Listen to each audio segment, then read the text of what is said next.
जय जगन्नाथ सांग माने आज हूँ दीपावली आलोकर पर्व। प्रथम कथा है आम दीपावली कहीं पालन करूँ।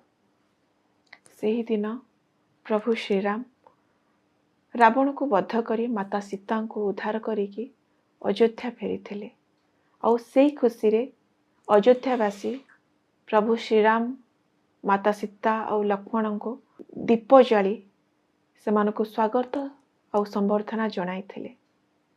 एटा होची दीपावलीर महत्व। किंतु वर्तमान दीपावली की संपूर्ण गोटे अलग ढंग लोक माने पालन करुचंती। समस्तक भितर गोटे बाण फुटेबार कंपटीशन किए केते टंकार और केते समय पर्यंत बाण फुटई पारिबो, जहा द्वारा आमर एयर पोल्यूशन नॉइज पोल्यूशन सब होची।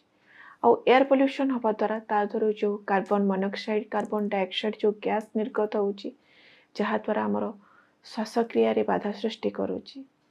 आउ जो शब्द प्रदूषण जो केते बुढ़ा बुढ़ी लोक छोट पिला निरीह जीवजंतु एमानकर कानर परदा फाटी जाउची, बहुत प्रकार समस्या सृष्टि होउची।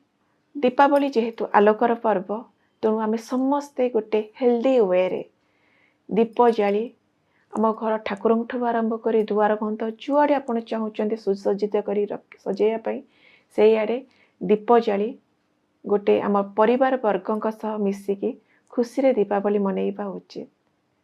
तो समस्त को दीपावली उपलक्षे मोर हार्दिक शुभेच्छा एवं शुभकामना। जय जगन्नाथ।